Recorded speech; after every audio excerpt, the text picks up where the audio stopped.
Hey guys, Underground Mangaverse here, bringing you One Piece chapter 1002, Four Emperors versus the New Generation. On the cover page, we have Rob Lucci feeding a bunch of pigeons in a park, while Hattori is off to the side with a bump on his head and crying. And you can tell that Hattori is crying because he probably did something to Rob Lucci to make him feed all of these other pigeons and not give him any food. But with that out of the way, let's jump right into the chapter. So we start off with Kaido flying into the air and using demolition gust and sending a bunch of wind sight at the supernovas. Law instantly noticed this and switches place with a few pieces of rubble. Kid gets hit with a lot of wind blades cutting up his punk rotten, and Killer is worried about him.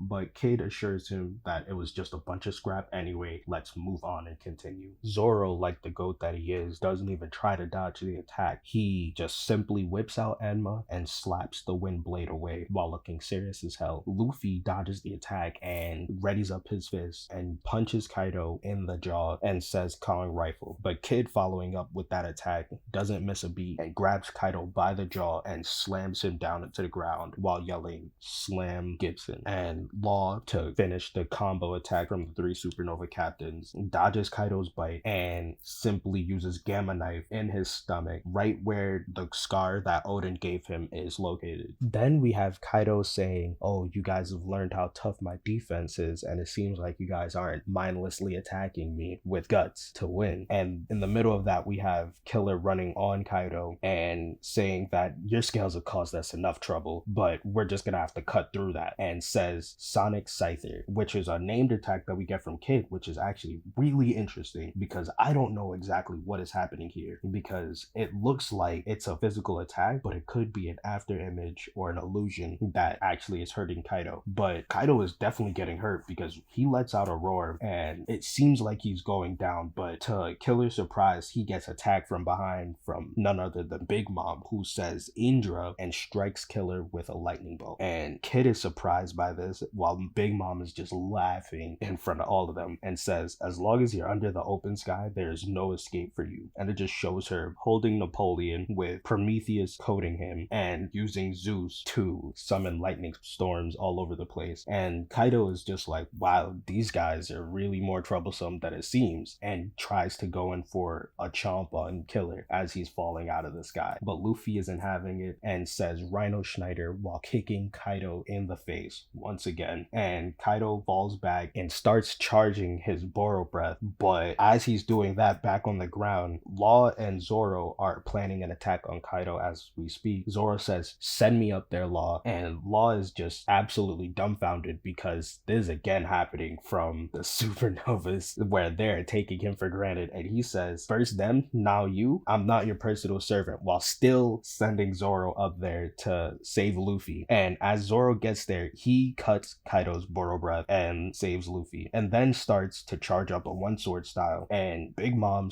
screams at Kaido, "Watch out for that attack, it's not normal." And Zoro just says, "Flying Dragon Blaze," and we get a close-up panel of Onigashima, the skull on Onigashima being cut, one of the horns being cut, and it is just beautiful because now we see that Zoro has let go and started to use Enma's full potential. And ooh, is it beautiful. Like, that horn got cut so far away before we have seen Zoro cut with Enma, and it was the ground in front of him, and that was crazy because it was a whole cliffside that got cut. But this is something so far away that still got cut by Enma. So now we just need to know how much hockey this is draining. But in the later panels, we got Zoro falling down and saying that he missed while huffing and puffing. So Enma is taking a considerable amount of hockey from Zoro that he probably can't maintain for too long. But we get Kaido's reaction to this and says, "How does that katana have the presence of Odin?" Because he doesn't know yet that that is actually one of Odin's sword that cut him, and he's actually still surprised. But Big Mom is not having it. It says, "We've underestimated them," and strikes Zoro with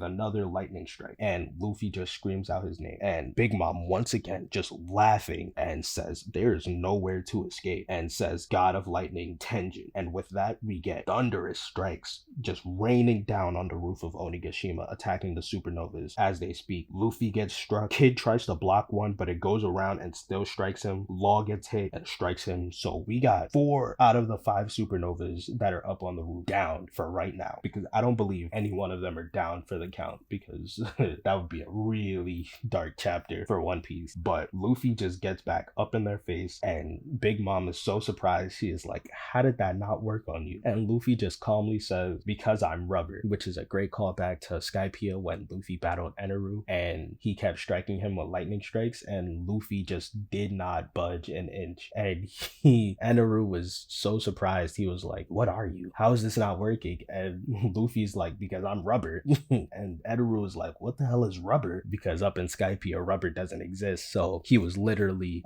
Eneru's weakness, and he didn't even know it. And then Luffy says, you're gonna pay for what you did to them. And with that, Kaido doesn't take a chance. He just simply burrow breaths him, which finally connects on Luffy. But Luffy is still standing there, and Kaido is really shocked. He is like, how is this not working on you either? And Luffy just responds, it's because of guts, and starts charging Kong Gatling at Kaido, and that's how the chapter ends. Now for my thoughts on the chapter. This was a really solid chapter with everything that's been happening on Onigashima. The supernovas have been doing some really good damage to Kaido, but now that Big Mom has entered the fray, there are problems starting to arise, specifically the fact that 4 of the 5 supernovas are down in this chapter. So this is showing up to be a really tough time for them, and Luffy not being as damaged from Kaido's Boro Breath or knockback kind of raises some questions in my head on whether Luffy has awakened his Devil Fruit or is on the cusp of awakening his Devil Fruit. Because instead of having Rubber World, what if Luffy's awakening is his elasticity has improved so greatly that he can actually start molding into things like probably the animals that he names his attack after, or actually becoming something more like Katakuri, a special paramecia that just engulfs everything by mold. So it would be a really interesting.